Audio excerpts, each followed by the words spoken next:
नमस्कार प्यारे साथियों, मैं हिमांशु मित्तल आप सभी का आपके अपने YouTube चैनल तिलक एजुकेशन पर बहुत बहुत हार्दिक स्वागत करता हूं। साथियों, तिलक परिवार की ओर से आप सभी को दीपावली के इस पावन पर्व की ढेरों सारी शुभकामनाएं और मेरी ऐसी शुभेच्छाएं हैं कि जो ये दिवाली है आपके जीवन में ढेरों सारी खुशियां लेकर आए, ढेरों सारी उमंग और उत्साह के साथ ये दिवाली आपके जीवन में आए। और नेक्स्ट जो दिवाली है, जो 2025 की जो दिवाली है, उस दिवाली पर जब भी आप घर आए तो सरकारी छुट्टियों के साथ और सरकारी सेवा में चयन होकर ही आप लोग घर आए, ऐसी मेरी शुभेच्छाएं हैं। और ये ऐसा होगा भी क्योंकि रीट का जो नोटिफिकेशन है जो नवंबर में जारी होने की पूरी पूरी पॉसिबिलिटी है और शायद जनवरी लास्ट तक एग्जाम होने की भी पूरी पूरी पॉसिबिलिटी है। जनवरी नहीं तो फरवरी में एग्जाम हो ही जाएगा और हम पूरी कोशिश करेंगे कि जब जो रीट का जो एग्जाम हो वहां तक हम अच्छे से उस एग्जाम को क्रैक कर सके और जब भी मेंस होगा तब तक हम बहुत अच्छे से अपनी प्रिपरेशन को बिल्कुल एकदम हार्डली कर सके। तो अभी तो आप दिवाली अच्छे से एंजॉय कर रहे होंगे और आप दिवाली अच्छे से एंजॉय भी कीजिए और दिवाली जैसे ही खत्म होगी वैसे ही हम अपनी तैयारी में जुट जाएंगे, मैं भी और आप भी। तो हमें बिल्कुल अच्छे से एकदम अपनी तैयारी को बिल्कुल सॉलिड तरीके से करनी है। तो आज मैं आप लोगों के साथ एक चर्चा के साथ आप लोगों के साथ उपस्थित हुआ हूं और मुझे पता है कि काफी टाइम से मैं आप लोगों के साथ कांटेक्ट नहीं भी कर पाया और काफी समय से बहुत सारी क्लासेस जो आना बाकी थी वो भी नहीं आ पाई है, कुछ कारणों की वजह से ऐसा हुआ है। बाकी जब रीट का जो चर्चा चल रही थी और रीट के बारे में जब भी बताया गया कि नवंबर में एग्जाम होगा तो मुझे था ही कि आप लोगों के साथ रीट का पूरा जो डिस्कस करना ही है। तो आज मैं आप लोगों के साथ एक महत्वपूर्ण चर्चा के साथ आज आप लोगों के साथ उपस्थित हुआ हूँ और वो चर्चा आप लोगों के साथ करना बहुत जरूरी था क्योंकि मुझे लगा कि इस चर्चा को करना आप लोगों के लिए न केवल जरूरी है बल्कि सबसे ज्यादा जरूरी तो इस चर्चा को उनके लिए है जो अभी जैसे ही बीएड कंप्लीट हुई है और वो प्री का एग्जाम देंगे, उनके साथ ये चर्चा करना तो बहुत ही ज्यादा जरूरी था। वैसे तो चर्चा सभी के लिए इंपॉर्टेंट है लेकिन उनके लिए कुछ खास इंपॉर्टेंट आज की चर्चा होने वाली है। तो साथियों देखिए, जैसा कि आप लोगों को पता है जो रीट का जो एग्जाम होता है उसमें आज पहले तो एक ही पैटर्न था लेकिन आजकल दो पैटर्न कर दिए हैं, एक तो प्री और मेंस। देखिए, जो पहले जो एग्जाम होता था उसमें सिर्फ एक ही एग्जाम होता था जिसमें सिर्फ एक ही रीट का एग्जाम होता था और उसी के बेस पर मेरिट के बेस पर आप लोगों का सिलेक्शन हो जाता था। लेकिन अभी जो लास्ट ईयर से मतलब जो लास्ट जो रीट हुआ है ना 2022 में जो रीट हुआ है ना, जिसमें मेरा सिलेक्शन भी हुआ है, तो उस रीट के बाद से उसी टाइम से रीट में दो एग्जाम कर दिए गए, पहले प्री होता है और फिर जिसके बाद मेंस होता है।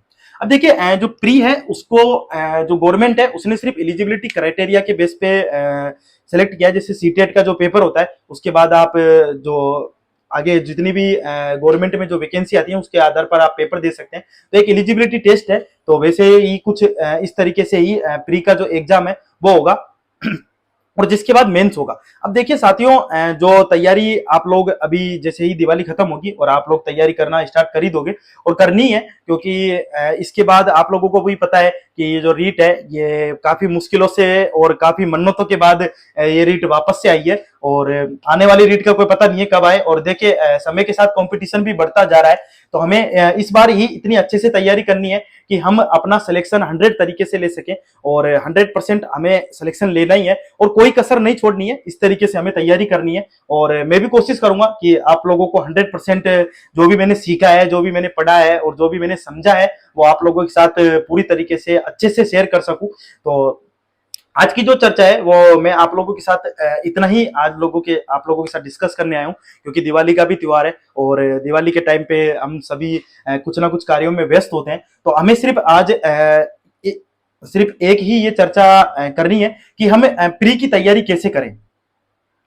How to prepare. ठीक है, how to prepare for pre exam. अब हमें प्री की तैयारी कैसे करनी है आज सिर्फ हम इसी पॉइंट पर डिस्कस करेंगे कि हमें प्री की तैयारी किस तरीके से और किस स्मार्टली किस तरीके से हमें ये तैयारी करनी है। तो साथियों देखिए, जैसा कि मैंने आप लोगों को बताया कि जो दो पैटर्न है वो आजकल एक बोर्ड ने दो पैटर्न कर दिए, पहले प्री होता है फिर मेंस होता है।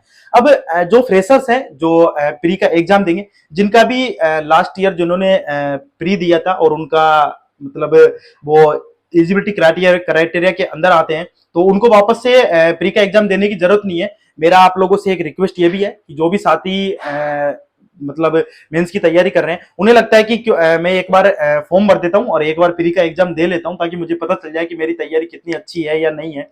तो देखिए साथियों, मेरा आप लोगों से एक आग्रह है कि आप ये पेपर को मत दीजिए, क्योंकि इस इसका पैटर्न और इसका पैटर्न बिल्कुल टोटली डिफरेंट है। यहाँ पर देखिए क्या क्या चीजें डिफरेंट है, एक बार हम चेक कर लेते हैं। देखिए यहाँ पर जो पेपर होता है वो 150 मार्क्स का होता है और यहाँ पर जो पेपर होगा वो 300 मार्क्स का होगा। ठीक है, नंबर एक तो डिफरेंस ये है। दूसरा, यहाँ पर आपके नेगेटिव मार्किंग नहीं है, इधर यहाँ पर आप लोगों के नेगेटिव मार्किंग है। दूसरा एक ये है कि यहाँ का जो परीक्षा का जो पैटर्न है, इसमें आप लोगों के जीके का जो पोर्शन है वो बिल्कुल नहीं है, यहाँ पर आप लोगों को जीके का पोर्शन मिल जाएगा। नंबर तीन, यहाँ पर आप लोगों के जो सिलेबस है वो बिल्कुल एकदम सिस्टमेटिकली है ना, तो एकदम बिल्कुल सिलेबस को डिफाइन किया हुआ है। यहाँ पर इतना अच्छे से डिफाइन नहीं है, काफी सारी चीजें हैं जो मतलब अच्छे से पूछ ली जाती हैं, है ना, जितना मुझे लगता है। तो यहाँ पर इतना अच्छे से डिफाइन किया हुआ है कि आपको बहुत ज्यादा डीपली जाकर तो एटलीस्ट आप लोगों से नहीं पूछा जाएगा, नॉर्मल नॉर्मल चीजें पूछी जाएंगी। और तीसरा ये है कि यहाँ पर आप लोगों के एक लैंग्वेज होंगी, है ना, जिनमें आपको हिंदी, है ना, इंग्लिश या फिर संस्कृत, है ना, ये आप लोगों को चूज करनी पड़ेगी। जबकि यहाँ पर ऐसा कुछ भी नहीं है, यहाँ पर आप लोगों को जो मेंस है इसमें आप लोगों का मेन जो फोकस है वो होगा सब्जेक्ट पर, है ना, क्योंकि यहाँ पर सब्जेक्ट का मेन रोल होगा। जबकि यहाँ पर इतना कोई खास सब्जेक्ट का रोल नहीं है ना, उतना ही डिवाइडेशन किया हुआ है। जितना आप लोग हिंदी पढ़ोगे, जितना आप इंग्लिश पढ़ोगे, उतना ही उतनी ही मार्किंग की सब्जेक्ट को दिया हुआ है। तो यहाँ पर आप लोगों के साथ बिल्कुल अलग पैटर्न है। सबसे अलग पैटर्न तो यह है कि यहाँ पर नेगेटिव मार्किंग नहीं है। यहाँ पर आप लोग यदि कोई किसी ऑप्शन में जो आपको नहीं आता है और उसमें भी आप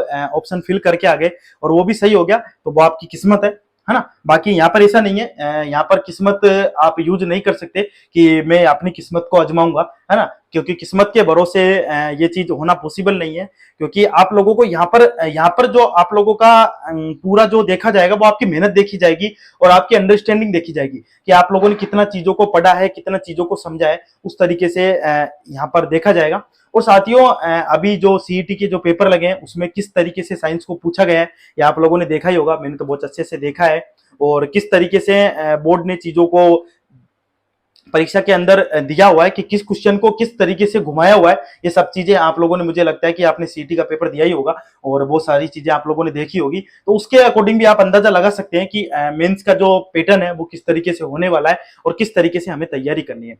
अब साथियों, सबसे जो एक मेन चीज है वो मैं आप लोगों को आज बता देता हूं कि आपको तैयारी प्री की कैसे कर रही है। सबसे मेन चीज आप लोगों को एक चीज ध्यान रखना है कि आपको प्री की तैयारी कैसे करनी है।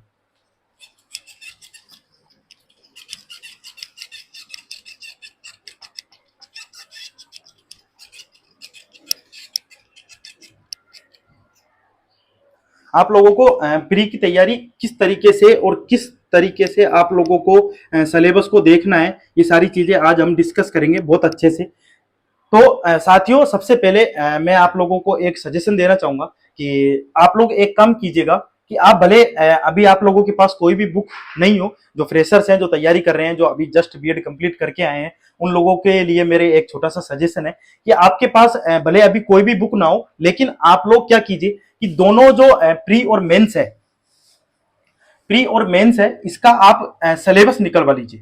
तो लास्ट ईयर जो सिलेबस गवर्नमेंट के द्वारा दिया हुआ है उस सिलेबस को आप लोग क्या कीजिए, दोनों का सिलेबस, ठीक है, दोनों का सिलेबस आप लोगों के हाथ में होना चाहिए। यदि प्री का सिलेबस और मेंस का सिलेबस, इन दोनों का सिलेबस अपने हाथ में रखिएगा। और देखिए आप लोगों का जो प्री है वो क्या है कि प्री में सिर्फ आप लोगों को पास करना है ना, इसे क्या करना है, सिर्फ पास करना है। जैसे 60% जनरल का है ना, 55 अदर कैटेगरी ओबीसी वगैरह का है और 50% है वो एससी एसटी कैटेगरी है। बाकी आप लोग और अच्छे से इसको देख लीजिएगा कि एलिजिबिलिटी क्राइटेरिया कितने कितने परसेंट मार्क्स आप लोगों को लेकर आने हैं। तो 150 मार्क्स का यदि पेपर है और 60% यदि मार्क्स लेकर आने हैं तो मुझे लगता है कि शायद 90 यदि आप लोग मार्क्स लेकर आ गए तो आप लोग इस एग्जाम के लिए पास हो। अब देखिए जो बच्चा यहाँ पर 90 लेके आ रहा है, ठीक है, या फिर 91 लेके आ रहा है, ठीक है ना, और यहाँ पर आप लोगों के जैसे मेंस है तो मेंस में यदि कट ऑफ जाती है मान लीजिए 200 मार्क्स, कितनी जाती है 200 मार्क्स, तो आप लोगों को मेहनत उतनी ही करनी है, कितनी, जितना यदि यहाँ पर जो बच्चा 149 मार्क्स लेकर आ रहा है और उसको भी 200 क्रॉस करना है, तो जितनी मेहनत इसने की है, जितनी मेहनत इसने की है, उतनी ही मेहनत आपको करनी पड़ेगी, उतनी ही मेहनत आपको करनी पड़ेगी। और मैंने आप लोगों को अभी बताया था कि जो मेंस का जो सिलेबस है वो बिल्कुल एकदम डिफरेंट है, काफी सारी चीजें डिफरेंट है, कुछ चीजें हैं वो सिमिलर भी हैं, लेकिन हमें क्या करना है, हमें तरीका किस तरीके को अपनाना है, ये सबसे मेन जो पॉइंट है वो हमें यही चेक करना है। हमें क्या करना है कि मेंस के सिलेबस में, जैसे मैं आप लोगों को कुछ हिंट के माध्यम से मैं आप लोगों को बता देता हूं, ताकि फिर जो काम है बाकी आप लोगों का काम है वो काम आपको बहुत अच्छे से करना है। आपको क्या करना है कि मेंस का सिलेबस देखिए, सबसे पहले मेंस के सिलेबस में चेक कीजिएगा कि जैसे साइंस है, आपको सिर्फ तीन चार चीजें ही चेक करनी है ना। जैसे साइंस है और साइकोलॉजी है ना, मैथ्स है, ठीक है, और टीचिंग मेथड है, ठीक है। ये चारों चीजों के बारे में हम आप लोगों को क्या करना है, इन सारी चीजों के बारे में ही आप लोगों को चेक करना है, साइंस, साइकोलॉजी, मैथ्स और टीचिंग मेथड। बाकी जो उसमें जो चीजें आएंगी वो आएंगी सब्जेक्ट, जैसे आप लोग कोई भी सब्जेक्ट चूज करेंगे वो आपकी इच्छा है कि आप कौन सी सब्जेक्ट चूज करते हैं, हिंदी, इंग्लिश, संस्कृत, जो भी आप लोग चूज करना चाहें, तो वो तो आप लोगों को नॉर्मली पढ़नी है ना। ज्यादा उस चीज का बर्डन नहीं लेना है कि नॉर्मल चीजें पढ़नी है, और नॉर्मल चीजें पढ़कर ही आप एग्जाम दे सकते हैं, ऐसा कोई जरूरी नहीं है। बाकी आप लोगों को चार चीजें, एक तो साइंस, एक साइकोलॉजी, एक मैथ्स और एक टीचिंग मेथड, इन चारों चीजों के बारे में आप लोगों को देखना है। और देखिए मैं ऐसा नहीं है कि मैं आप लोगों को साइंस मैथ मेरा सब्जेक्ट है और मैं साइंस ही आप लोगों को पढ़ाता हूं, तो इसका मतलब ये नहीं है कि मैं आप लोगों को साइंस के बारे में बता रहा हूं। ये और भी सब्जेक्ट के जिनके पास एसएस है ना, जिनके पास हिंदी है ना, जिनके पास और भी कोई सब्जेक्ट है ना, बाकी बहुत सारे जो सब्जेक्ट हैं उनके लिए भी सेम पैटर्न इसी तरीके से रहेगा। तो आप लोगों को करना क्या है कि आपके जैसे साइंस का सिलेबस है, तो साइंस के सिलेबस में जाके एक बार चेक कीजिए कि कौन कौन से ऐसे टॉपिक हैं जो मेंस में है, जो मेंस के अंदर दिए हुए हैं। तो आप लोगों को क्या करना है कि वो टॉपिक को देखना है जो मेंस के अंदर दिए हुए हैं, फिर वही टॉपिक आप लोगों को क्या करना है कि प्री में जाके देखना है क्या वो टॉपिक प्री में है या नहीं है, ठीक है। यदि वो वाला टॉपिक प्री में है तो आप लोगों को क्या करना है कि उस टॉपिक को बहुत अच्छे से, है ना, अभी से तैयार करना है, बिल्कुल एकदम बहुत अच्छे से उस टॉपिक को क्या कर लेना है, तैयार कर लेना है। क्योंकि ऐसा नहीं है कि आप लोग सोचो कि प्री में अभी बिल्कुल इतना ज्यादा डीप नहीं आएगा या फिर क्या है ना, इतना आप लोगों को सोचना नहीं है। आप लोगों को सिर्फ फोकस किस पे करना है, मेंस पे करना है। क्योंकि प्री का जो यदि आप लोग ठीक ठाक चीजों को समझते हैं और आप लोगों को यदि ठीक ठाक चीजें आती हैं, तो मैं तो कहता हूं कि आप लोग प्री यदि कुछ भी नहीं देख के जाओगे ज्यादा, तभी भी आप लोग प्री को आसानी से निकाल लोगे। लेकिन फिर भी मैं आप लोगों को बता रहा हूं कि आप लोगों को देखो, जब भी हम किसी तैयारी को करते हैं तो हमारे शुरू के स्टार्टिंग में हमें बहुत सारी चीजों के बारे में कंफ्यूजन रहता है, दूसरा फियर भी रहता है कि हम कैसे करेंगे, है ना, और किस तरीके से चीजें होंगी। ये सारी चीजें हमारे मन में चलती हुई रहती है कि हमें किस तरीके से क्या करना है और कितना पढ़ना है, कितना नहीं पढ़ना है, और पढ़ना है तो फिर क्या ये चीजें आएंगी या नहीं आएंगी। ये सारे जो मन में जो डर है वो हमारे मन में बना हुआ रहता है। लेकिन इन डर को आगे निकाल के और फिर हमें तैयारी करनी है, और ये डर के लिए आप बिल्कुल चिंता मत कीजिए। मैं आप लोगों को बिल्कुल अच्छे से एक एक चीजें, क्योंकि मैंने इन चीजों को बहुत अच्छे से फेस किया है और इन चीजों को बहुत अच्छे से देखा है कि किस तरीके से हमें जब स्टार्टिंग में तैयारी करते हैं। क्योंकि मैं भी जब स्टार्टिंग में तैयारी की थी तब मैं आप लोगों को किसी दिन मेरी जर्नी है वो किस तरीके से रही है वो भी मैं एक दिन आप लोगों को बहुत अच्छे से अपने बताऊंगा। तो मेरे भी स्टार्टिंग में शुरू में बहुत ज्यादा फियर था, मुझे भी कोई बताने वाला नहीं था कि किस तरीके से क्या चीजें करनी है, कितना पढ़ना है, क्या पढ़ना है। वो सारी चीजें मैंने समझी, तब जाके मुझे पता चला कि किस तरीके से क्या करना है। तो सबसे पहले आप क्या कीजिए कि मेंस पे फोकस कीजिए। मेंस में आप लोगों को जैसे साइंस है तो साइंस में वो टॉपिक सेलेक्ट कर लीजिए जो आपके मेंस में है और प्री में भी है। अब देखिए प्री में जो टॉपिक आप लोगों के हैं और वो मेंस में नहीं है तो वो आप लोगों को बिल्कुल नहीं पढ़ने, उनको आप क्या कीजिए, छोड़ के चलिए। जैसे जैसे मेंस प्री के अंदर जैसे साइंस में जो दैनिक जीवन में रसायन करके टॉपिक है ना, दैनिक जीवन में रसायन, है ना, केमिस्ट्री इन डेली लाइफ, तो केमिस्ट्री इन डेली लाइफ है वो मेंस में नहीं है, तो वो आप लोगों को क्या करना है, छोड़ के चलना है। उस पर आप लोगों को बिल्कुल ध्यान नहीं देना है, क्योंकि जो मेंस में है ही नहीं, जो आप लोगों की सिर्फ प्री प्री में काम आ रहा है ना, तो उस चीज को आपको क्या करना है, इतना ज्यादा फोकस नहीं करना है। तो उस चीज को एक बार क्या कीजिए, छोड़ के चलिए। दूसरा कुछ टॉपिक है जैसे बल है ना, बहुत सारे बलों के बारे में आप लोगों को दिया हुआ है, तो यहां पर आप लोगों को बल के बारे में क्या करना है, नहीं पढ़ना है। सिर्फ आप लोगों को एक बल है ना, ग्रेविटी फोर्स, तो उसके बारे में पढ़ना है, क्योंकि ग्रेविटी फोर्स के बारे में यहाँ पे बहुत अच्छे से मतलब सिलेबस में डिफाइन किया हुआ है, जैसे केपलर का नियम है। तो ये सारी चीजें मेंस में दी हुई हैं, तो आप लोगों को क्या करना है, ग्रेविटी फोर्स पढ़ लेना, बाकी के फोर्स को क्या करिए, छोड़ के चलिए।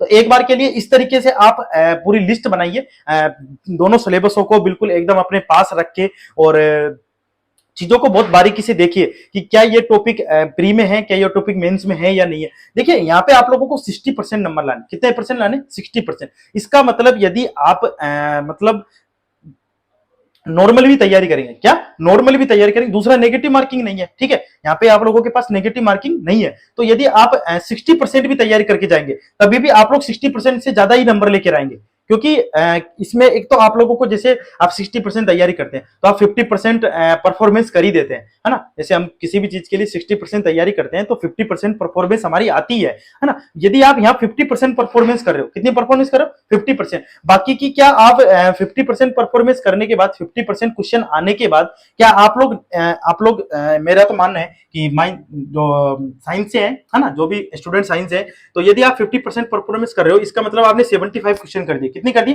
75, बाकी के बचे कितने, 75। क्या आप 75 क्वेश्चनों में यदि तुक्के भी लगाओ, है ना, क्या करो, तुक्के भी लगाओ, तो क्या आप 60% से अब नहीं जाओगे क्या, ये बताओ मुझे, है ना, जाओगे ना, 100% जाओगे। तो ये चीजें बिल्कुल एकदम साइंटिफिकली है ना, इसमें कोई अलग वाली बात नहीं है। तो फिर आप यदि आपको 75 क्वेश्चन भी आते हैं ना, तभी भी आप 60% से ऊपर नंबर लेकर ही आओगे, बिना आप यदि आंख बंद करके भी तुक्के भी लगा के आओगे तभी भी आप प्री तो पास कर ही जाओगे, ठीक है। तो इन चीजों को थोड़ा ध्यान रखना है। और बाकी आप लोगों को फिर देखिए साइकोलॉजी है ना, साइकोलॉजी में जैसे कुछ टॉपिक है जो अभी मेंस में है, तो ये एक चीज इसका भी ध्यान रखना है कि जैसे मेंस में अभी शिक्षा के क्षेत्र है, एजुकेशन साइकोलॉजी है, वो मेंस में दी हुई है और वो प्री के अंदर दी हुई नहीं है। तो आप लोगों को क्या करना है कि जो एजुकेशन साइकोलॉजी उसको अभी नहीं पढ़ना है, क्या करना है, नहीं पढ़ना है, क्योंकि आप लोगों को सिर्फ वो टॉपिक पढ़ने हैं जो प्री में भी है और मेंस में भी है। ऐसा नहीं है कि आप लोग मेंस के सारे टॉपिकों को पढ़ने लग जाओ और वो प्री में भी नहीं है ना, ऐसा भी बिल्कुल नहीं करना है ना। तो इन चीजों को भी बहुत अच्छे से ध्यान रखना है, ऐसा भी बिल्कुल नहीं होना चाहिए कि आप लोग मेंस के टॉपिक पढ़ जाओ और वो आपके अभी प्री में काम ही नहीं है, क्योंकि हमें प्री को भी साथ लेकर चलना है। हमें क्या करना है, दोनों एग्जाम साथ लेकर चलने हैं। मैं आप लोगों के साथ आज यही चर्चा करने आया हूं कि आप लोगों को क्या करना है, दोनों एग्जामों को साथ लेकर चलना है। तो इन चीजों का थोड़ा ध्यान रखिए। मेंस में भी ऐसे अपना कंपैरिजन कीजिएगा। टीचिंग मेथड है, टीचिंग मेथड के अंदर दोनों नॉर्मल है ना। टीचिंग मेथड में यदि आप अभी प्री में भी पढ़ोगे और मेंस में भी पढ़ोगे तो दोनों जगह काम आने वाली है और बहुत अच्छे से काम आएगी। टीचिंग मेथड आप लोगों के यहाँ पर भी आपको पूरे में से पूरे मार्क्स दिलवाएगी और इधर भी आप लोगों को पूरे में से पूरे मार्क्स दिलवाएगी। इसलिए इस टॉपिक को, टीचिंग मेथड है, इसको तो बिल्कुल अच्छे से तैयार कर लीजिए अभी से इसको क्या कीजिए, ऐसे टॉपिकों को तैयार कीजिए जो आपके प्री में भी आप लोगों को प्री में भी मार्क्स दिला दे और मेंस में भी आप लोगों के बहुत अच्छे से काम आए। तो मैं आप लोगों के साथ आज यही चर्चा करने के लिए आया था कि आप लोग इस तरीके से तैयारी कीजिए। और ये एक तरीका है कि आप लोगों को स्मार्टली तैयारी कैसे करनी है। क्योंकि देखिए मैं आप लोगों को ये सारी चीज इसलिए बता रहा हूं क्योंकि मेरे कुछ साथी थे जिन्होंने प्री की बहुत अच्छे से तैयारी की और प्री में बहुत अच्छा स्कोर भी किया, है ना, लेकिन वो मेंस में बहुत अच्छा स्कोर नहीं कर पाए। क्यों? क्योंकि उन्होंने चीजों को बिल्कुल अच्छे से और बिल्कुल चीजों को स्मार्टली तरीके से नहीं देखा। तो इस कारण शायद हो सकता है कि वो पीछे रह गए हों। बाकी सबका अपना अपना कुछ ना कुछ कमी रही जाती है, वो हम डिस्कस नहीं करेंगे आज कि क्या कमी रह जाती है। तो इन चीजों को बहुत आप अच्छे से देखिएगा और कंपैरिजन कीजिएगा कि किस तरीके से आप लोगों को इन चीजों को देखना है, किस तरीके से तैयारी करनी है। तो इन चीजों को अच्छे से एक बार कंपैरिजन कीजिएगा। बाकी जो चीजें हैं वो मैं आप लोगों को जरूर बताऊंगा कि किस तरीके से हम जब अभी क्लासेस स्टार्ट करेंगे तब हम उन्हीं चीजों को अभी मैं लेकर चलूंगा जो प्री में भी आप लोगों के काम आए और मेंस में भी आप लोगों के काम आए। तो साइंस में जो भी पोर्शन है जो प्री और मेंस दोनों में बिल्कुल अच्छे से आप लोगों के काम है, उन टॉपिक्स को हम बहुत अच्छे से डिस्कस करेंगे। और आप भी ये थोड़ा सा जो मैंने बताया उस पर एक बार गौर कीजिएगा कि किस तरीके से हमें तैयारी करनी है। बाकी आप तैयारी को अभी तो दिवाली को एंजॉय कीजिए और जो दिवाली के जस्ट बाद अपने प्रिपरेशन में लग जाइए, क्योंकि बार बार ऐसा मौका नहीं मिलने वाला है। और ये जो मौका आया है वो आप लोगों के साथ आपके जो मौका है आप लोगों को मिला है उसको यूटिलाइज कीजिए और समय को यूटिलाइज कीजिए कि आप लोगों को किस तरीके से तैयारी करनी है और अपनी तैयारी में बिल्कुल अच्छे से जुट जाइए। मैं भी आप लोगों के साथ पूरी तैयारी में मतलब आपके साथ रहने की पूरी पूरी कोशिश करूंगा, क्योंकि काफी समय से जो वीडियोस हैं वो नहीं आ पाए कुछ कारणों की वजह से। लेकिन मैं कोशिश करूंगा कि आप लोगों को बिल्कुल अच्छे से चीजों को मैं समझा सकूं, चीजों को आप लोगों को सब बता सकूं। तो ये मेरी कोशिश रहेगी। बाकी हम नेक्स्ट वीडियो में आप लोगों के साथ मिलेंगे दिवाली के बाद। अभी आप दिवाली को अच्छे से एंजॉय कीजिए। वंस अगेन आप लोगों को, आप सभी को हैप्पी दिवाली और आप सभी को मेरा बहुत बहुत नमस्कार। ठीक है, नेक्स्ट वीडियो में आप लोगों के साथ मिलते हैं, तब तक के लिए जय हिंद, जय भारत।